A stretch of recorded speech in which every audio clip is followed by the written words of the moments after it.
ఆయన ఎప్పుడైనా ఏ ప్రాజెక్ట్ అయినా ఒక్కసారి ఓకే అనుకున్న తర్వాత ఇర్రెస్పెక్ట్ ఆఫ్ ది బడ్జెట్ అది కొంచెం పెరగచ్చు, లేకపోతే అనుకున్న చోటే ఆగచ్చు. ఇంకా ఆయన ఎప్పుడు ఎలాంటి ఒక మనిషికి మాట ఇచ్చి ఫస్ట్ గనక అగ్రిమెంట్ చేశాడంటే, ఆయన అగ్రిమెంట్ ఇన్ ద సెన్స్ అన్నారంటే ఇంకా లాస్ట్ మినిట్ వరకు అతను అవతల వ్యక్తి అవుట్పుట్ గురించి ఆలోచించకుండా అది ఆయన ఫుల్ఫిల్ చేసేస్తారు ఆయన. ఓకే. బట్ మీరు చిన్న అఖండ రిలీజ్ అయిన టైంలో ఆయన చాలా లాంగ్ ట్వీట్ చేశారు ఆయన ఎక్స్లో. అవును. అంటే మీరు డైరెక్టర్గా మీకు బడ్జెట్ల మీద ఎక్స్పెండిచర్స్ మీద వాటి గురించి మీరు మాట్లాడాల్సిన అవసరం లేదు, కానీ but director also as a bearing on the budget. Director producer అనుకునే కదా ముందుకెళ్తారు ఏ సినిమా కదా. ఆయన అంత అలాగా నా సినిమా సేఫ్ అనే ఒక ప్రొజెక్షన్ ఇవ్వడానికి ప్రధానమైన కారణం ఏంటండి? కారణం ఏం లేదు, ఇదే మీరు చెప్పినట్టు రూమర్స్, స్పెక్యులేషన్స్. అంటే ఒక సినిమా బడ్జెట్ అయిందనేసరికి మనకి ఇండస్ట్రీలో ఏంటంటే అది రాదేమో బయటికి, ఎండ్ ఆఫ్ ద డే ఇట్లా ప్రాబ్లమ్స్ ఉంటాయి, ఇవన్నీ పండక్కి రాదు అని ఇట్లాంటివి అందరూ అంటున్నారని చెప్పి దానికి ఆయన ఆన్సర్ ఇవ్వాలని చెప్పి ఆయన ఇచ్చారనమాట. నేను అందరిలాంటి వ్యక్తిని కాదు, ఐఎమ్ వెరీ కంఫర్టబుల్ పొజిషన్లో ఉన్నాను, నేను మాట అంటే మాటే, రిలీజ్ అంటే రిలీజే అని చెప్పి ఆయన చెప్పారు.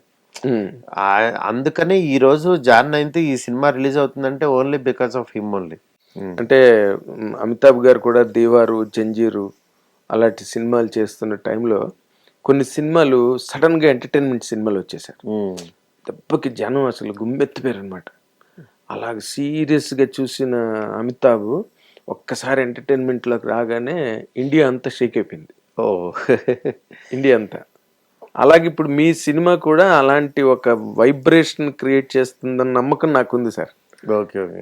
ఎందుకంటే మీ కైండ్ ఆఫ్ ట్రీట్మెంట్, అవును, దాని మీద ఒక రకమైన పిల్లల దగ్గర నుంచి పెద్దవాళ్ళ వరకు అందరూ ఎంజాయ్ చేసే ఆ fairy tale approach, correct, fairy tale approach మీ సినిమాలో ఉందని అనిపిస్తుంది. అవునవును, ఖచ్చితంగానండి. అదే దాన్నే మా స్ట్రెంత్ కింద యూఎస్బి కింద నమ్ముతున్నాం.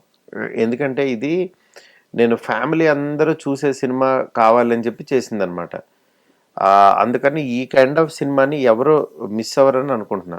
అదే మీరు ఇందాక ఇండియాలో ఇప్పటి వరకు ఈ కంటెంట్ని ఎవరు టచ్ చేయలేదని మీరు మాట అన్నారు. అవును, ఇప్పుడే. అవును. అది అంటే ప్రభాస్ రిలేటెడా, కథ రిలేటెడా అని అంటే ఇప్పుడు మా గ్రాండ్ మదర్ని పట్టుకొచ్చారు, గ్రాండ్ ఫాదర్ ఉన్నాడు. అవును. అసలు గ్రాండ్ మదర్, గ్రాండ్ ఫాదర్కి మధ్యన మెయిన్ హీరో కథ అనేది ఇంతవరకు ఈ ఇండస్ట్రీలో ఎక్కడ రాలేదు కదా. తాత విలనయ్యి నానమ్మ కోసం ఒక మనవడు ఏం చేశాడు అనేది వీళ్ళ ముగ్గురు మీదే ప్లే ఉండటం అనేది లేదు కదా, అసలు లేదు. అది యాక్చువల్గా పెద్ద హీరోకి, మళ్ళీ దట్టు ఒక పెద్ద స్టార్ హీరోకి వీళ్ళ ముగ్గురు మధ్యనే గేమ్ ప్లాన్ అనేది అది ఇంతవరకు లేదు. కాబట్టి నేను అది బిలీవ్ చేస్తున్నా. కానీ అలాంటి పాయింట్ మీరు డ్రైవ్ చేసినందుకు ముందు మీకు కంగ్రాచులేషన్స్ సార్. థ్యాంక్ యూ, నిజంగా చెప్తున్నాను. ఎందుకంటే అలాంటి ఒక తిమ్మింగలం లాంటి ఒక హీరోని తీసుకొచ్చి, అవును, తిమ్మిని బమ్మిని చేసి కథను వేరే మోడల్లోకి తీసుకెళ్ళడం అన్నది మాత్రం మీ పరకాయ ప్రవేశమే. అవును, దానిలో. కానీ ఈ కథ మీకు మొదటి నుంచి చాలా రోజులుగా మైండ్లో ఉందంట కదండి? అవునండి, పాయింట్ ఉంది, ఎప్పటి నుంచో ఉంది. ఎందుకు మరి ఎక్స్పెరిమెంట్ చేయలేదు? మరి ఏ హీరో మీద అది? ఎక్స్పెరిమెంట్ అని కాదు, నా దగ్గర రకరకాల చాలా పాయింట్లు ఉన్నాయి. నేను ఎప్పుడు ఈ ఎక్స్పెరిమెంట్ లాగా నేనేమి ఇదవను.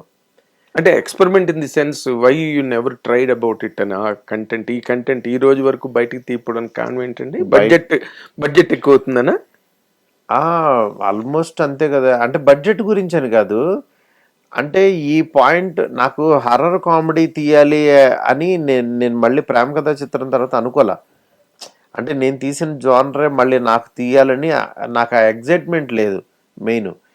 కానీ ఈయన వచ్చిన తర్వాత హర్రర్ కామెడీ చేద్దామని అనుకుంటే నేను ఎగ్జైట్ అవ్వటం కోసం ఏదన్నా ఫ్యాంటసీ ఎలిమెంట్ ఉండాలని పెట్టుకున్నాను.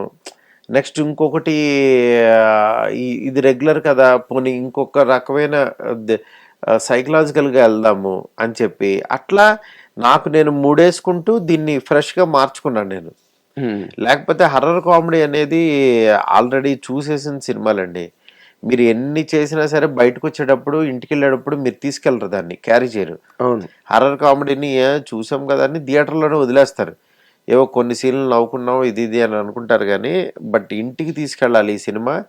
నెక్స్ట్ ఆయన చేసిన సినిమాల్లో అన్నిట్లో ఈ సినిమా కూడా గుర్తుండాలి అని అంటే it has to be something different, లేకపోతే కష్టం అవుతుంది.